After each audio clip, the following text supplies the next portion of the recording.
Hi guys, welcome back to the Astro Imaging channel. Tonight's session is on stacking and rejection, and it's going to be presented by David Alt. But before we get into that, I do want to I have a few things to go over. First of all, I would love to have you guys watch all of our sessions from our website, so you do have access to our chat module. You'll notice that I haven't been putting the YouTube link in the Google Plus event notification. I'm just giving you a direct link to our website because it really is the best place to consolidate everything. And over the next few months, as we get used to our website, I'm going to be putting some relevant things below the video on the bottom of the page. For example, tonight, I put a link to David's presentation. If we have some images we're working on or something like that, then they will be below. And it's really the best place to get everything kind of in a concise, consolidated way. And then you get into this chat. Because this chat is the only one we're monitoring. We are not going to be monitoring the YouTube chat. It's just too much to pay attention to. So that's that on that. The other thing is Google Plus is changing the way they're doing stuff. And I know we've always relied on Google Plus and just in some cases Facebook to notify you guys of what the upcoming presentations are. And some of you may like the way that works. I actually get RSVPs every time you do it. But if you're in the chat and you have some comments about that and you say, you know, I don't need Google Plus, I'm fine with getting rid of Google Plus, then let me know. We're still going to publish stuff to it. But for the notifications in general, if you'd rather go to an email system and you think that sounds better, let me know. Of course, I'm going to have to collect your emails. If you like the way we're doing it now, say, no, I'd like to stick to the way we're doing it now, let me know that. I'm just looking for some input. Because as I'm setting stuff up, if I get some good suggestions before I set something up, then I'll just set it up the way that's suggested. And the last thing I have to bring up is you'll notice on our website we have support TAIC button or menu option. And if you want to get some t-shirts from us, that's the place to do it. At the same time, oh yeah, Stephen, thank you. And YouTube notifications will still be going on just the way they are. The only benefit for me to Google Plus is it gives me the RSVPs, but it's kind of irrelevant. I don't really have to know how many people are showing up. I just kind of like the idea of knowing that you're all getting the message. But yeah, that's that. But yes, t-shirts. So if you want t-shirts, TAIC t-shirts, that's the place to get them. And at the same time, if you just felt like kicking some bucks over to us to support us, we'd be glad to have it. I do not like asking the guys that are in the room here who are presenting every week and doing all the work to contribute. I figure if you're enjoying from out there and you feel like kicking us a few bucks, then all the better. The guys in here are kind of doing the work, so I'm not going to ask them for money in addition to doing work. But yeah, that's probably one of the first few times I'll suggest supporting us in that way. If you don't want a t-shirt, you just want to kick us a few bucks, you can do it in the same thing. There's a donate link in that same area. But that is basically all I've got. I can see we've got a bunch of people in the room. Hopefully, if you're in the room, you're also on our website and logged into chat, and feel free to join in the conversation. I'll call everything out to David as we go. This is one of those where there might be a lot of questions, so feel free to ask them and I'll call them out as we go.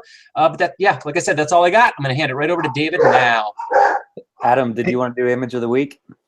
Oh, geez. Wow, I forgot about that. Thanks for reminding me. Image of the week. Yes, image of the week this week. There you go. It's shared. I had it all ready to go. This week's image of the week goes to Christopher Gomez on this NGC 2244. Really familiar. I've been working on this for a while. I've been working on this for the last 3 months, and I haven't had enough time on it to really get it out. But yeah, awesome region in this. Awesome region in this in the Rosette Nebula, and a great job processing it. So Christopher, if you're out there and you felt like coming on to talk about it, you're welcome to come on. Wow, and at the end of this session, I'm going to be having a giveaway. Anyone who wants a big dog is welcome to have them. Let's say first person to post, I want them. There you go. But I'm going to pull back my screen and try and find the right screen. Oh, yeah, and one more thing. You can submit your images of the week on our website now, and you're going to see that changing a little bit, but the submissions are going to be the same way. But what we're going to do is we're going to get the images of the week on our website as well. So, okay, now that's all I've got, and I'm going to hand it right over to David. All right, thanks, Adam. No problem. All right, evening, everyone.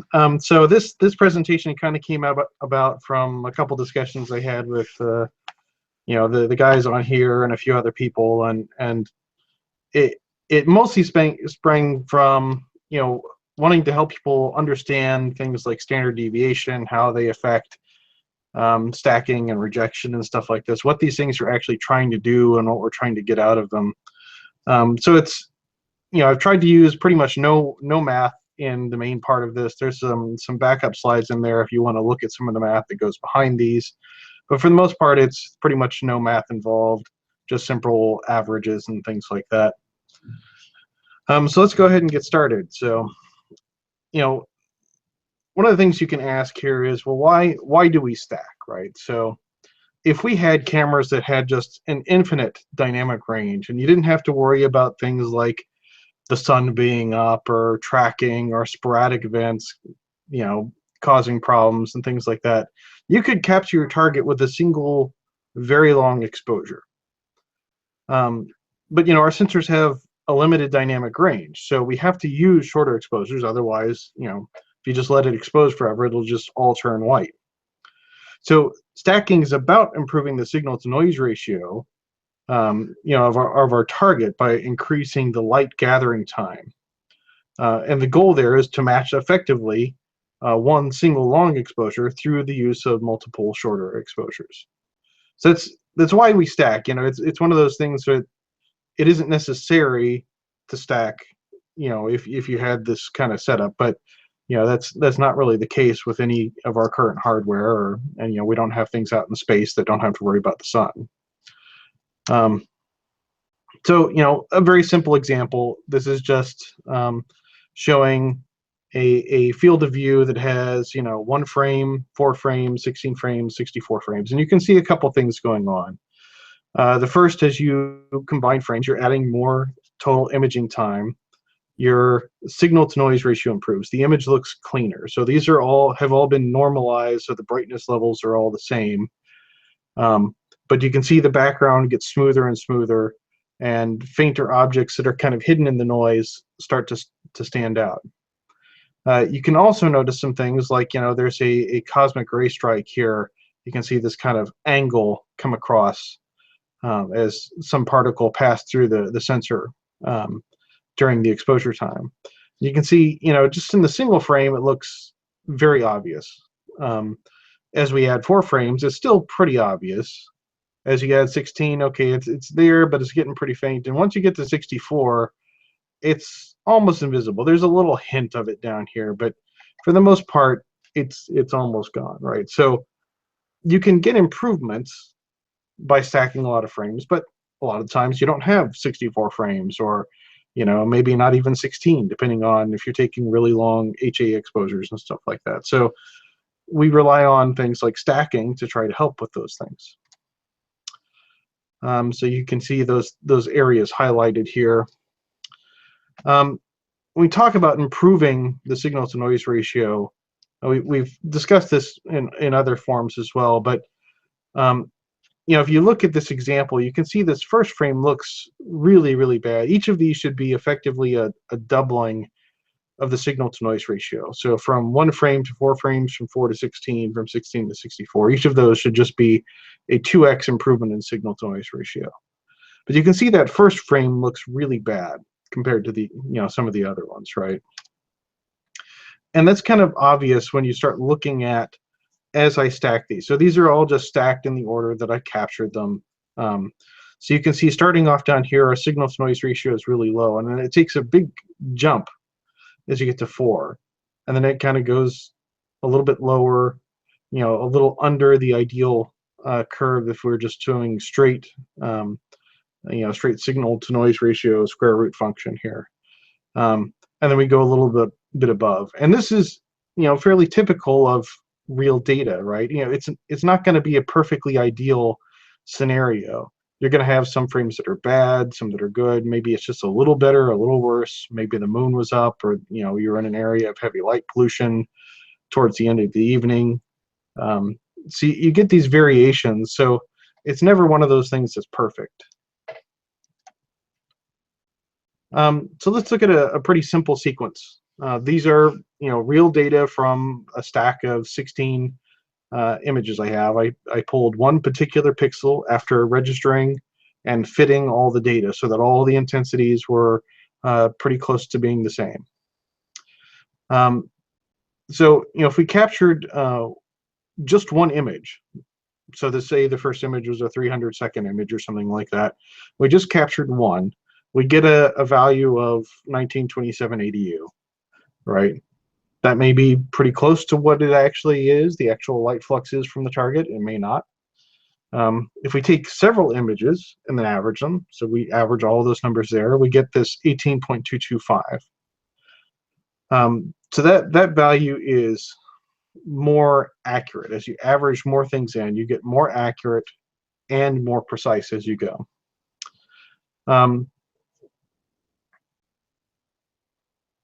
So I'm just reading through my notes here. So the fact that we get these different values each time we take an image is due to various sources of noise. Ideally, that should primarily be photon shot noise. But it may be photon shot noise not from your target. It may be from sky glow or things like that. And by averaging multiple images, we're getting closer to the real, if there ever could be a true real photon flux from the target. So one of the things that isn't always clear is that each pixel has an uncertainty with it. When we talk about signal to noise ratio, you're already predefining the fact that there's a noise associated with each pixel in your image. The best way I could really find of describing this is by actually showing surrounding pixels, right? So if you look at this, the variation of a group of 4x4 pixels, this is the same area of the sky, right? And you look at just one frame, you can see that the variation intensities is pretty high. So there's a lot of uncertainty around each pixel in that image. As you add frames, you're decreasing that variation, right? So and that's effectively what we're doing while trying to improve the signal to noise ratio. So you can see as you go to 4, 16, or 30, 64 frames, right? The variation in this last one is pretty low, and you can actually start to see some slight gradient or something to the image. So that's really what we're trying to do is decrease that variation for any given pixel. So before we get into rejection, is there any questions, Adam? No questions yet. All right. So I think most everyone's pretty familiar with those. It doesn't surprise me that we don't have any questions there so far. All right. So why do we use rejection? What's the point of it? Really, the goal of any rejection algorithm is to exclude information that our sensors have captured that isn't really part of the target subject. This can be any number of things. It can be transient events like cosmic ray strikes, satellite trails, airplanes, asteroids, comets, anything that passes through the field of view that your sensor captures that isn't really your target. It can be changing environmental conditions. So if you have a drastic change in seeing in one frame, or maybe a cloud passing through, or a bad tracking issue that popped up in one frame or something like that. Shifting gradients from light pollution as you move across the sky. If you end up in an area where the gradient is really high in one area, rejection can actually remove some of these sorts of things. Things like sensor defects, patterns left from calibrations. If you have remnant hot and cold pixels, or you have a particular pattern in your bias that isn't fully calibrated out, these things can all be rejected to some extent. So if you were just taking one frame, there's no real concept of per pixel rejection. It's not possible. There is what you could do is spatial rejection, which is a little different, where you're looking at adjacent pixels to try to determine whether something's an outlier. But per pixel rejection is a lot more accurate, provided you have a large set of data. So this is looking at that same little cosmic ray strike on the other one, right? So, it's pretty obvious. If you have a single frame, that thing is pretty clear. With 16 frames without rejection, that little line is still present. But with rejection, it looks like a nice clean image. There's no transient event there. And there's really no impact to the overall signal to noise ratio of the image.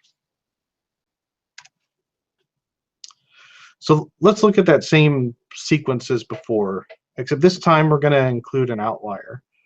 So we're taking a pixel that happens to land on the area where that cosmic ray strike occurred. So if we take the average of this stack, you can see it's 2294.875, right? So if you compare that to before, it was around 1800. So that's a sizable difference, even with 16 frames here. It's pretty obvious from looking at the data that that result looks too high, right? Most of them are in the 17, 18, 100 range, right? So we can use statistical information from this stack itself to determine if an individual pixel or frame contains data that is outside of the norm. So how do we do this? So standard deviation is kind of the marker for a lot of variation-based statistical analysis, right? And the goal of standard deviation is to measure the spread of data in a normal distribution. Normal distribution is a very defined, defined function, right? And most of our data follows this. So the actual arrival of photons is a Poisson distribution. That means you have a random arrival of photons during a particular window. However, at high photon counts or high image counts, that approaches a normal distribution. You'll also see standard deviation referred to by the Greek letters sigma, and sometimes in multiples of that, which are used to look at probability, typically of an occurrence within a normal distribution. So for example, if you look at a window of plus or 1 minus sigma around a normal distribution, that should include 62.2% of any value, right? You can kind of go down the list at plus or minus 2 sigma, that probability increases to 95.5. At plus minus 6 sigma, that includes increases all the way to 99.9999998. So when you look at like scientific discovery, plus or minus 6 sigma is the marker for saying, yes, this is really happening. It's pretty much guaranteed that it's not a statistical fluke. So the blue line you see here is a normal distribution. You've probably heard it referred to as a bell curve or things like this, or a Gaussian function. And all it is a probability density descriptor, right? So at the bottom, you can see we have a bunch of ADU values. So these could be potential values that you measure given a particular exposure. And then you have the probability density on the left. And it's probability density because it's not actually measure a probability. To do that, you actually have to measure the area under the curve, right? And we're not really going to get into that. But if you really look at this one way, so if you look at minus 1 sigma to plus 1 sigma, so all of the area under the blue line within that window encompasses most of the area of this whole thing. That's that 68.2, I think, right? 68.2 probability that most of the values are going to land in this area. If you step out to -2 sigma, you can see it encompasses even more of the function, right? And that's where you get the 95.5%.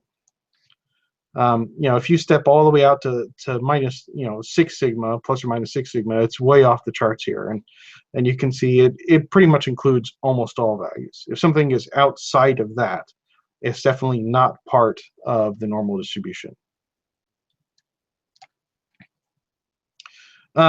Any questions? I know that's a lot there to take in. No pertinent questions. For the person who asked the question, I'm going to answer it in the chat. All right.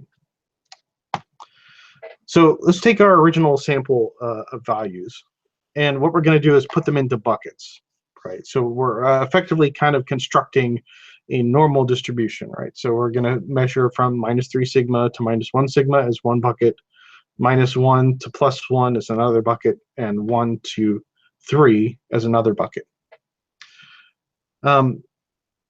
So I've put here what those values are based off of our distribution. So this is 1673 ADU to 1773 based on the standard deviation within this set. So you can see that there are 3 values marked in red that fall into that bucket. And then from -1 to 1, there's 10 total values that fall within that bucket. And again, 1 to 3, there's another 3 that fall in there. So when we look at those along this plot here, you can see that they actually land pretty close to the curve of the actual standard deviation. So within this 16 values, you can see that they are fairly normally distributed. Now this is our set without an outlier, of course, right? So that would change things quite drastically. So this is another same type of thing, right? So in this case, I'm plotting the real versus theoretical data. So the other one's real data as well, but it's not very granular. It's 3 data points. Everything's lumped into big buckets. This is actually from 64 images.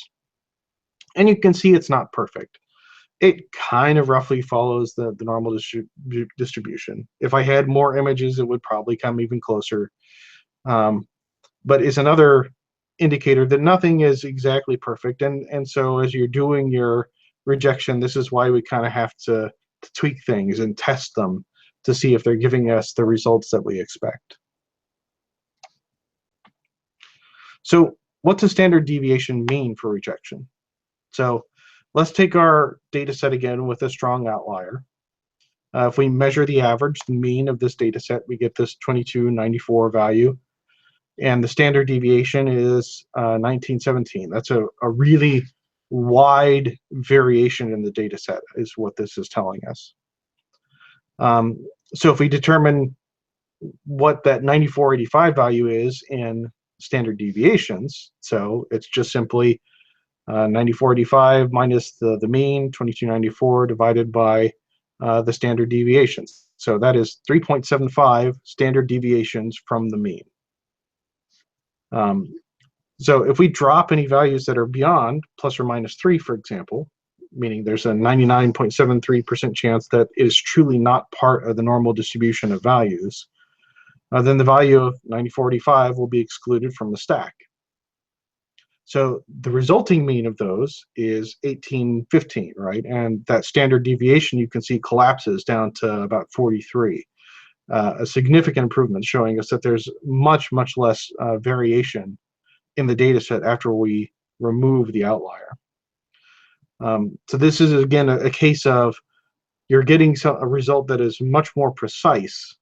Unfortunately, by dropping one of the frames, it's also, much more accurate. But by dropping a frame, it's a little bit less precise. In this case, 1 out of 16 is not bad. You don't lose a lot of signal-to-noise ratio. So the standard deviation does have some limitations.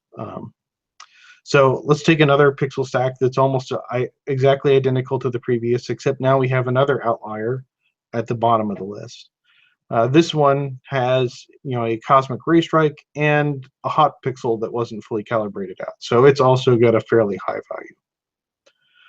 So in order to make sure that both of those are rejected, we'd have to set a clipping algorithm of 0.3 sigma, which is a really, really low sigma value. And let's see what happens when we do that. So with this average of 2367 and a standard deviation in the set of 1857, this means the clipping points are 2924 on the high side and 1809 on the low side. So you can see all these values are going to be left out of the stack, right? That's more than half of the total values. So your signal to noise ratio is going to drop significantly because you've tossed a whole lot of stuff out. You're not considering a lot of the data. So as a measure of the variation, standard deviation is strongly influenced by outliers. If you ever look at the math behind it, there's a square function in there, which means that as a value goes off away from the mean, away from the average, it really, really increases the standard deviation. So this means if you have a couple of outliers in the same pixel stack, it may become difficult to differentiate what is a true outlier and what isn't. So there's a couple of ways we can deal with these things, right? So tools like PixInsight implement various methods that attempt to improve the situation, like Winsorized sigma clipping and linear fit clipping. These things actually go through and replace values with other data from the set to try to, effectively remove spurious data that we think is not part of the normal distribution. And they tend to be iterative processes, to try to remove those things. So, if we looked at our data set before, it might go through a few iterations of doing, rejection and toss this first one and then do another pass and then say, okay, well, that gives me a better result. I'm still getting one strong outlier. I'm going to toss this one too. And in this case, like Winsorized actually replaces this with the mean, I think, or the next highest. I can't remember. There's similar methods in other tools. DSS has kappa sigma clipping, median kappa sigma clipping. I know other tools have similar things, right? So most tools support some form of rejection. There's another thing that they can do, like in this particular case, the reason we get into trouble here is that the low clipping value is set to the same sigma as the high clipping value. If you have independent control over that, you can help this situation out. So that low clipping value ends up being too high. Hey, David. Yeah. While you're answering this one, Jeff Voigt asked a question that pertains exactly to this. So maybe you can answer while you're describing this. But he said, Sure. Since we're talking statistics, when I run subframe selector and plot the results, I know enough to reject the stupidly high full width half max, but what do you do about the stupidly low full width half max? Those are also bad, right? Which is a question mark. Should he be rejecting everything outside the standard deviation, whether high or low? Right. So full width half maximum is a very different beast than pixel intensity, right? So full width half maximum itself is really a descriptor of the resolution in your image. So the lower, the higher the resolution, the more detail you have. So I would not toss low values. I would make sure to include those and only toss on the high side. So I would look for outliers that are on the high side to exclude.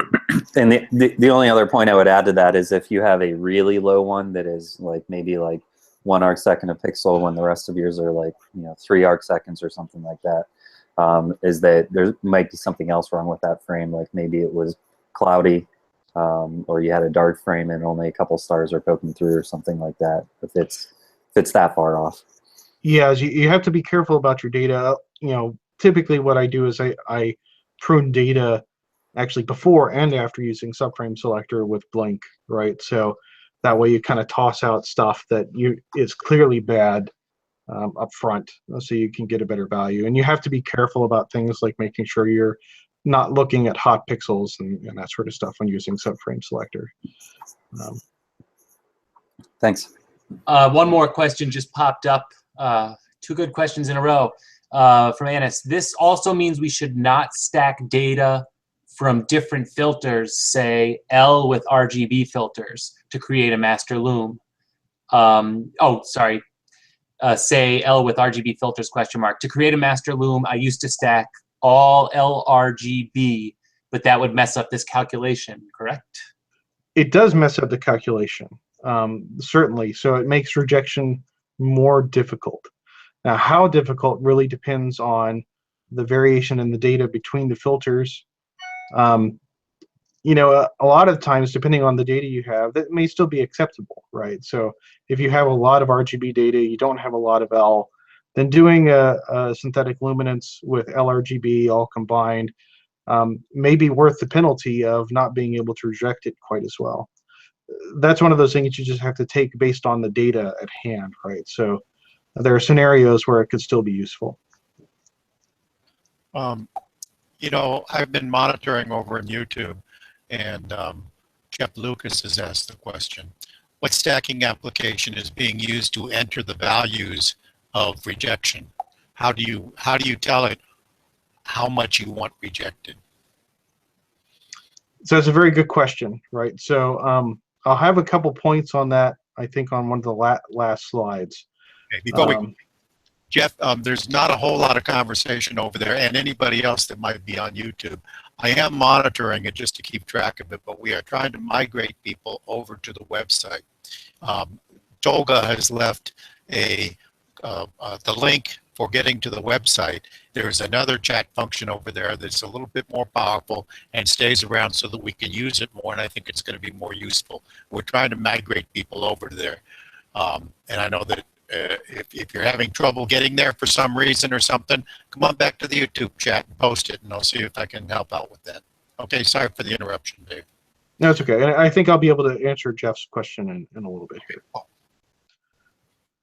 So separating the, were there any other questions, Adam? No, there weren't any other questions over in YouTube currently. Actually, yeah, one popped up from Adam Landefeld.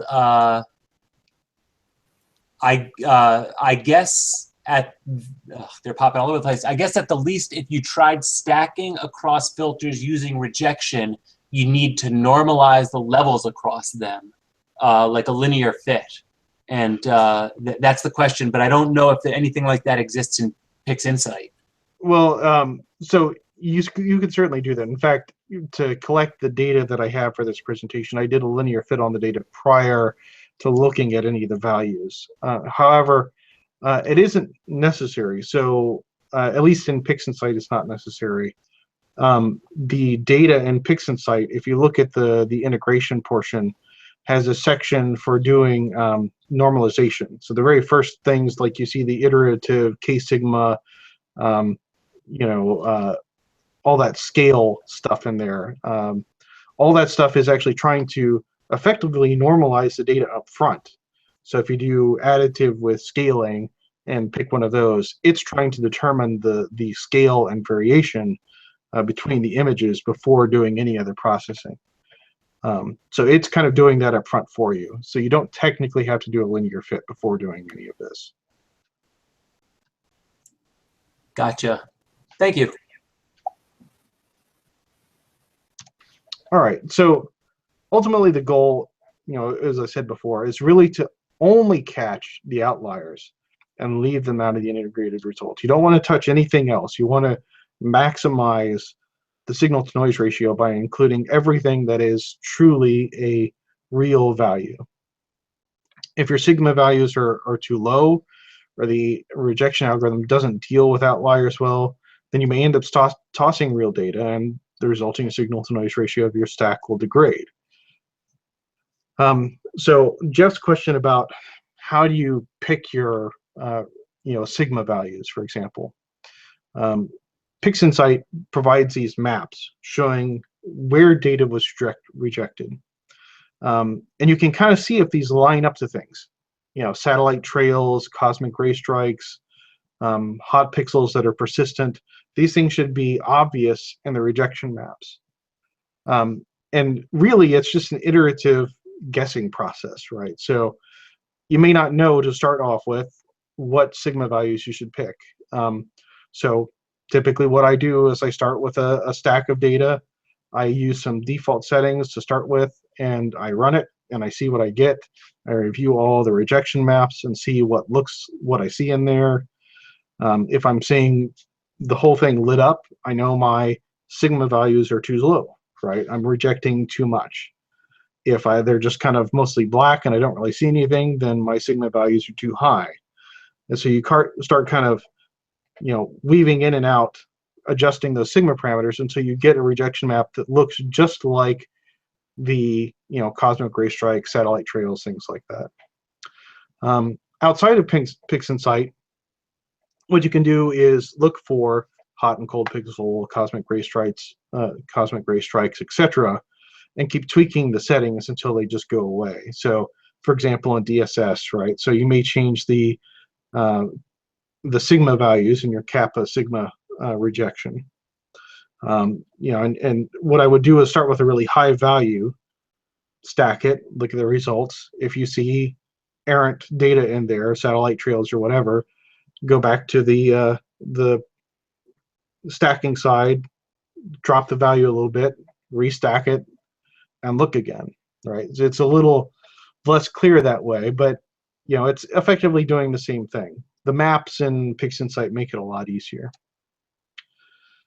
So here's an example of that, right? So on the upper left, you have a stacked image with rejection. You have a single image showing that nice cosmic ray strike.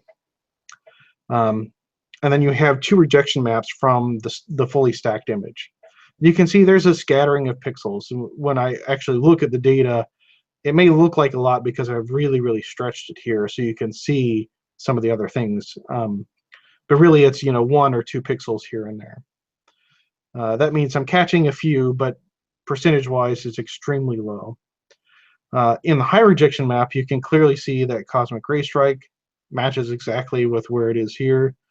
It looks like there were some other ones. There was probably another one here, and there's a couple other little spots in here that look like something else happened, some other cosmic ray strike on another frame, or potentially hot pixels that weren't going away.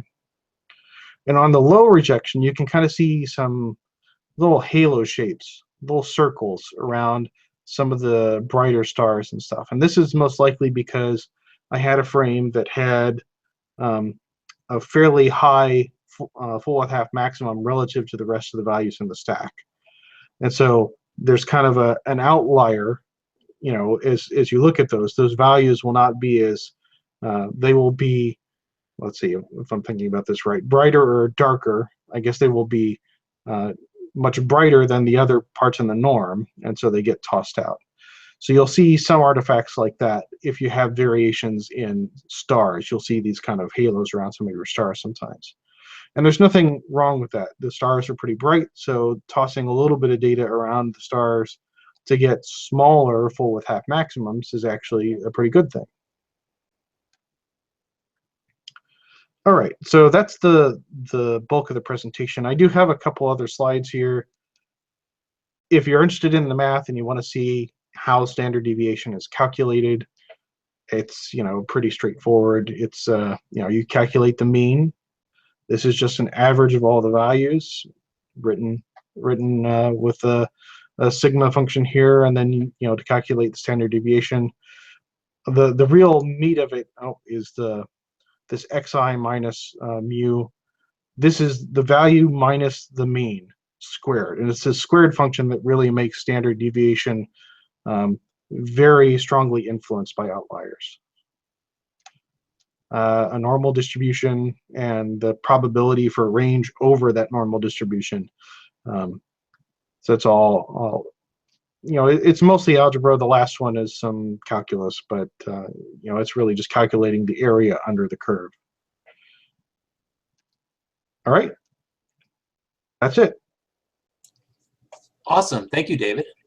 I don't know if you have the chat open, but someone asked whether we were going to be speaking about dithering, and I know we didn't. Maybe if you had a few seconds just to mention a little bit about how dithering relates to that, it might be helpful for the. Yeah. So very specifically, let me go back up here. So you find the page where I'm talking about this. So some of the things that we're looking at. Rejection. Okay, so here, why do we use rejection? So what we're talking about here, I just lost it, is sensor defects and patterns left from calibration, right? So when you are dithering, you're moving the image around relative to the sensor, right? So stars land in different pixels relative to the sensor from where they were in a previous frame. So defects and patterns that may be left over from calibration, if you are dithering, average out, right? So they'll average out, and actually, if there are very strong ones that are left, then they can be rejected as well. So dithering is a very, very strong, highly recommended thing for you to do to really, really help clean up your data. You can really, theoretically, if you just took flats and bias frames to help calibrate the flats properly and make sure you're subtracting, you don't necessarily even need to take dark frames for a lot of cameras. Hot pixels and stuff like that can easily be rejected without a dark frame simply by dithering.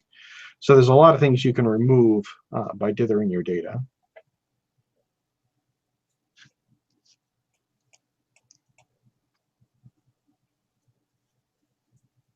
Okay, are you still there, David?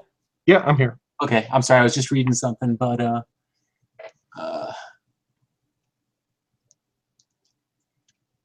yeah, there's the discussion going on right now still is revolving around rejection using different filters and how it could be damaging to you're actually rejecting good data, specifically if there's a big variation between what the filters, what's in the images behind each filter.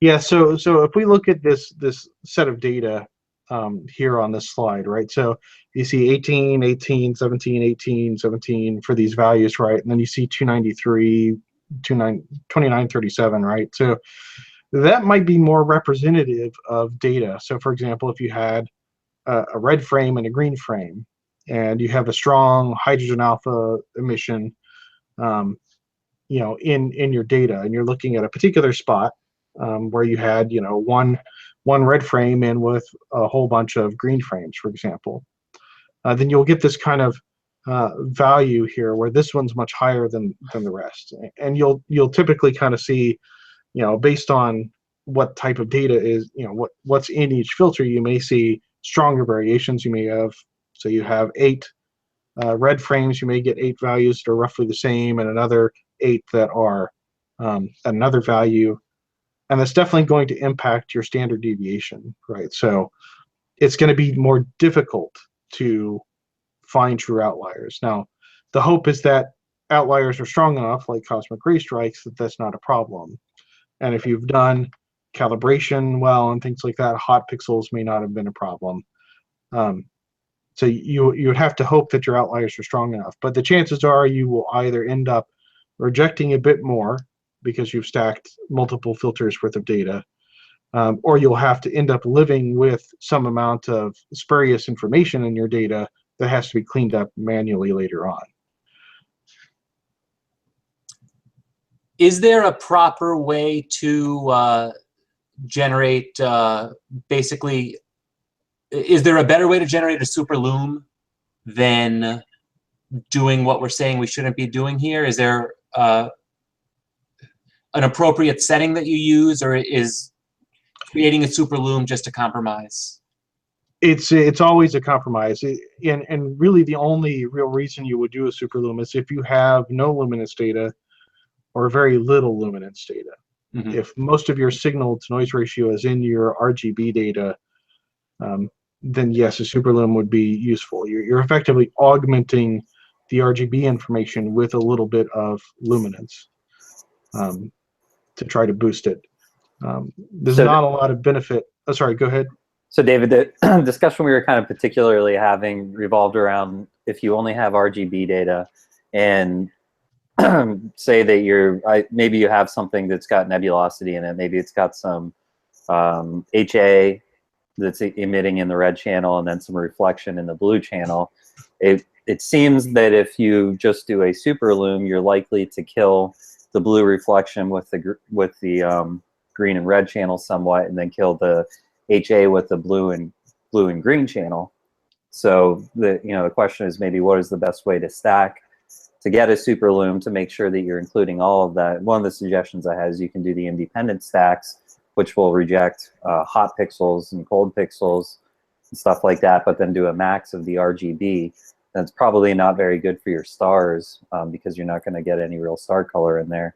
But might be good to actually get some any kind of light dust. Maybe not so much dark dust, but certainly light dust in there.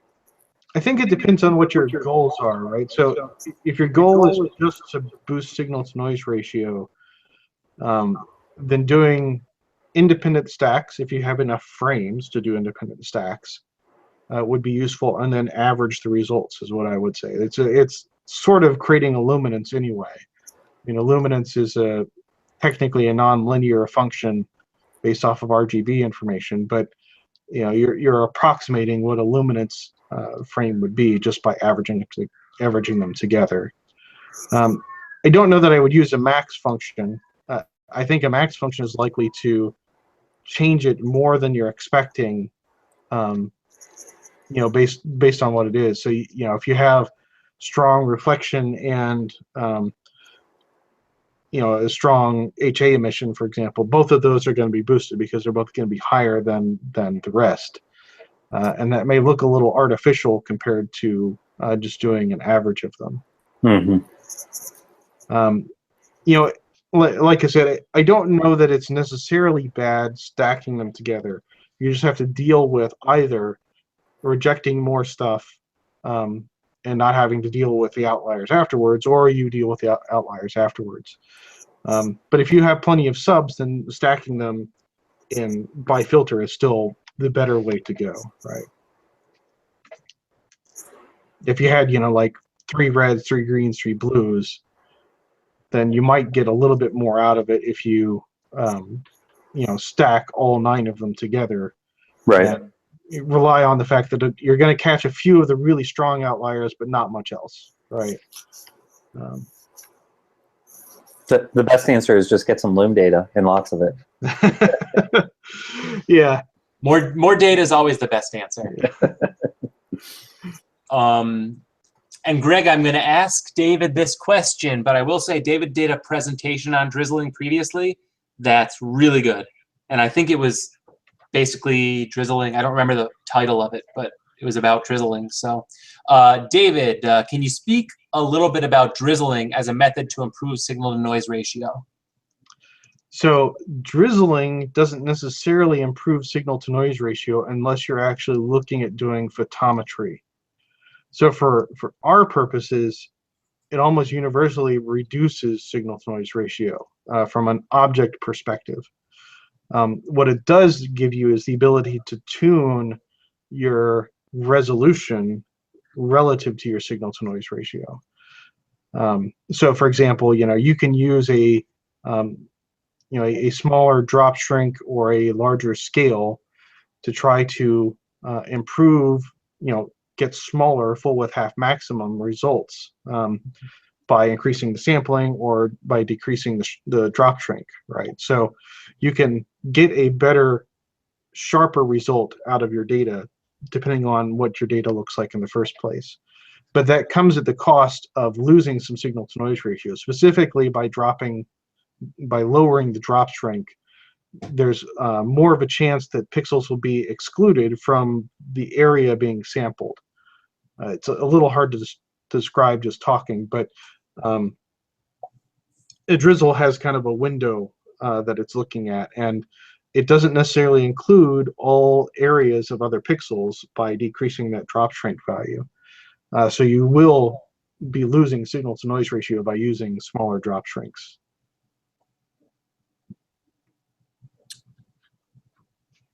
I'm not sure if that answered the question or not, but well, I know Greg commented that he's going to check out that presentation, which I think went into a lot of detail on basically that. Right. Okay, let me see. How do I get here?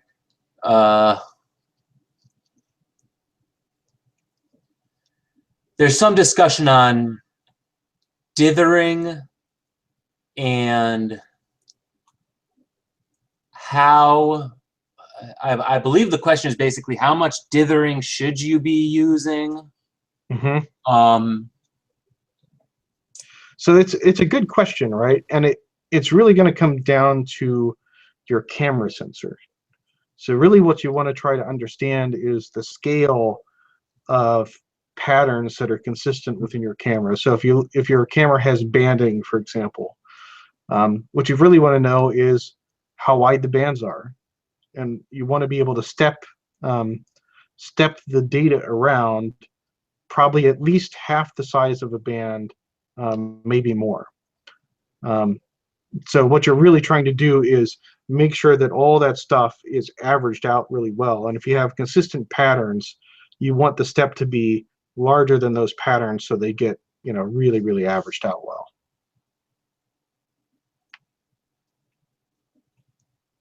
Hot pixels, it really doesn't take much of a step to remove hot pixels. They just need to be, a pixel or two away. So even a step of a few pixels is enough there. And there really wouldn't be a disadvantage to using an excessively high dither. Maybe, I mean, the disadvantage, I guess, would be settling time. Settling time and field of view. So by Right. using larger dithering, you're stepping around more, which means there's less inclusive area between all frames. So you're buying some, improvement in your data by losing a little bit of field of view. And Annis is making a great point that dithering is highly dependent on camera, and I'll generalize his point, but he says his QSI 690 is fine with low dither, but his ASI 1600 needs high dither. And in my experience, I think the CMOS cameras probably need higher dithering, and the CCDs, which tend to be more random, can go with lower dithering. Is that accurate, David, or do you? For the most part, and that really has to do with what I was saying about some of the patterns, Right. Some of the banding patterns and stuff like that tend to be on a larger scale on the CMOS cameras, and that has to do with the structure of their design. The way they have multiple amps and stuff like that reading off, you get more defined patterns that way, and the scale of those is a bit larger.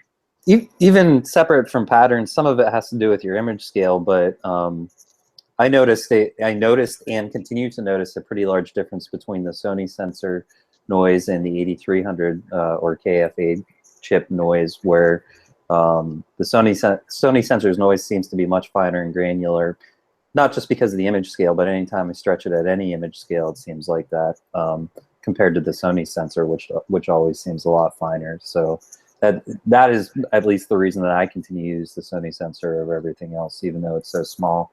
And much larger dithers with the 8300 seemed to help that quite a bit, but it was definitely a big difference. Yeah, the calibrated data out of those Sony CCD chips is definitely much more random than some other sensors I've worked with, definitely. Mm-hmm. And would looking at a stretched bias frame give you a good clue as to how much dithering you may or may not need? Absolutely. And like Josh said, image scale is important, right? So whatever your focal length is, you're going to have to try to estimate what that dither is relative to those structure sizes in your data, just native from the sensor. So the easiest way to really do that is not worry about it so much and just try some different dither sizes and see what works best. Mm-hmm.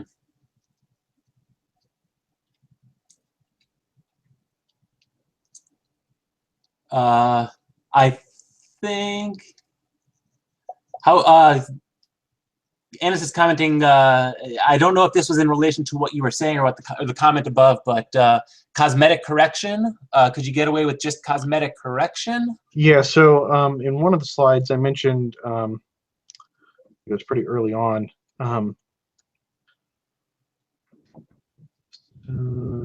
talking about, okay, so without stacking, per pixel rejection would not be possible, only spatial rejection. So when we're talking about cosmetic correction, that's what we're referring to. So we are looking at adjacent pixels. So if you look at this data, so look at your one frame, you might say this one pixel is really dark compared to the others. So when you look at the surrounding data, you might say, you know, this one's spurious, this one is bad. So you can do the same type of thing. You can take all of these, this is 4 by 4 pixels, so it's 16 pixels total, look at their values and say this one relative to the others is outside of the norm.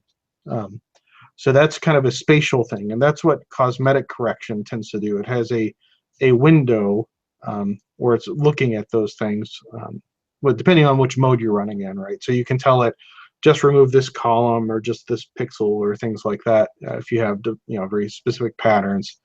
But when using a dark frame, using the sigma values, this is effectively what it's doing. So that's what I would call spatial rejection. And it can work very well for a lot of things. Now, for example, this cosmic ray strike, it covers multiple pixels. So some of these are, if you look at I think it uses a 3 by 3, so 9 pixels total. If you look at a 3 by 3 window across some of these, a lot of the values are going to be high, so it's not going to do a very good job of rejecting this. Unless you're using a really large image scale, it's not going to necessarily destroy stars, so that's good, but it may not necessarily, depending on the data, or satellite trails or things like that, it may not reject it very well. So it has its uses, certainly.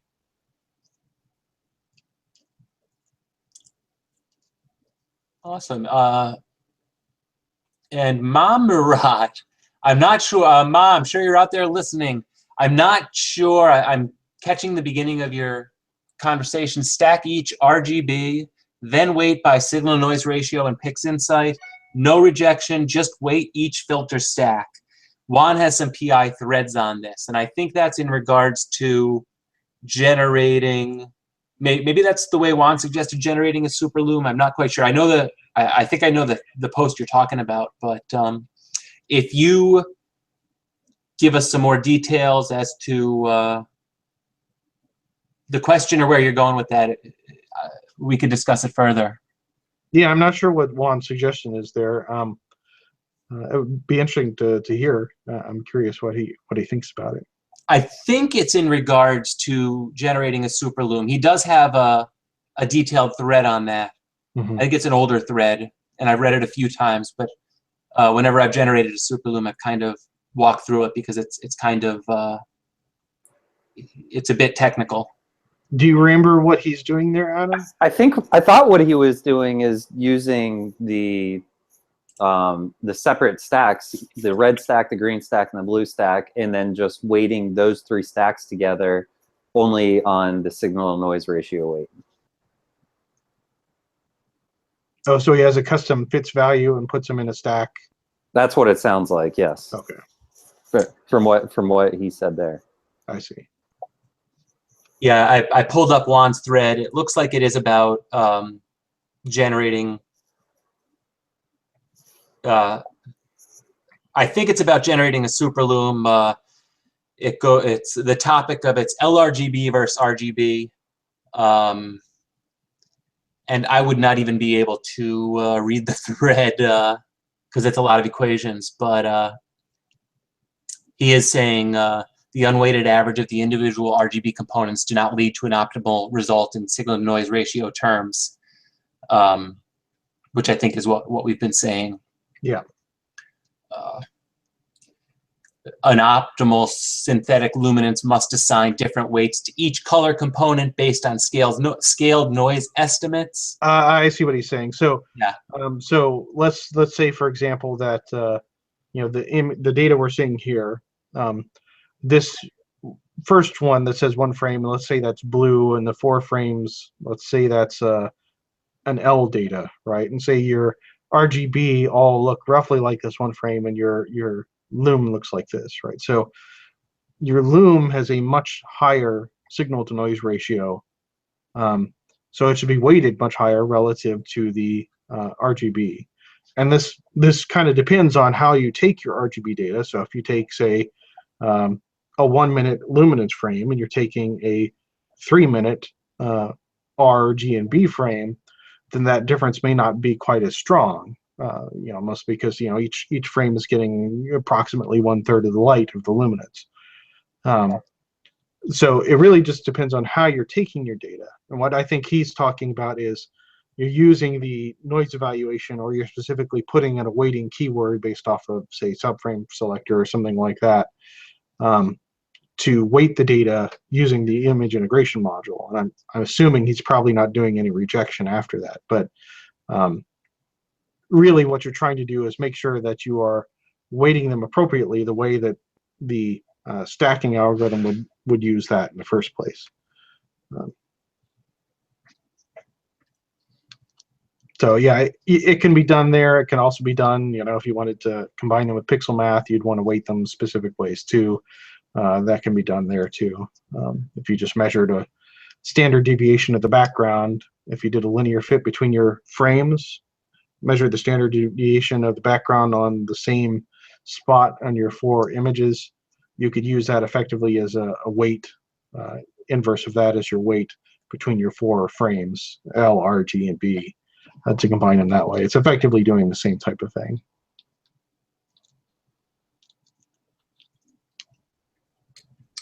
Then Jeff, I think Jeff's kind of getting some of his questions answered in chat, but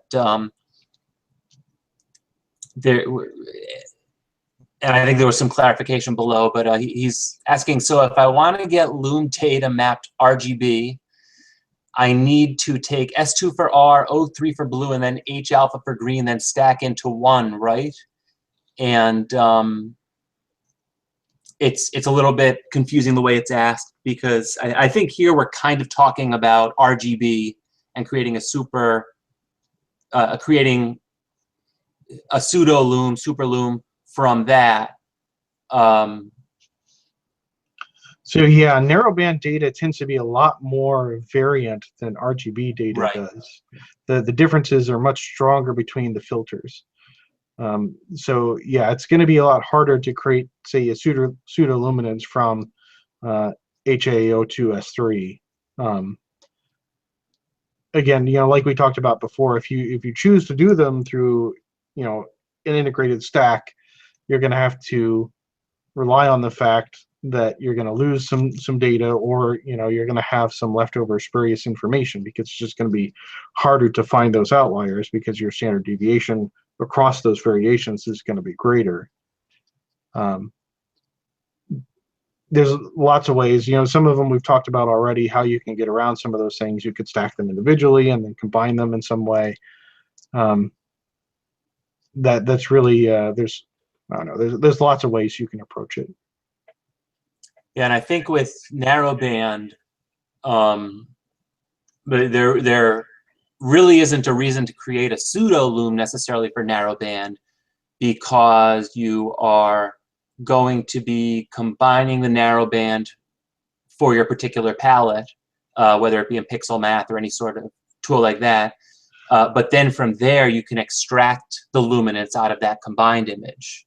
Yeah, that extraction is a non-linear process, extracting luminance. But regardless, I mean, like you said, Adam, I don't think I've ever made a pseudo-luminance from narrowband data. I've never really found it to be useful in any way. Right. Okay. Well, I have to say, I like this new chat. All right. Well, thank you, David. As I'm looking through to see if we had missed anything, but I don't think we did. If you guys have any more questions, post them now. In the meantime, I'm going to mention that we are off next week for Super Bowl Sunday, and then the following week, we're going to do Nightfall Rigs Part 2. That was a popular presentation 2 weeks ago, and we got a lot out of it. And what was the other thing I wanted to say? Oh, yes. There were a couple people that requested to get into the list for getting into the live sessions, an Image of the Week winner and one other person. And you guys will get an email 15, 20 minutes before next session, which, like I said, isn't next week, but the following week. And it's just a link in the email. You just click it and you get right in. That's the method for now. But again, thank you, David. Thanks to everyone out there for watching. And I guess we will see you guys in 2 weeks. Have a good one.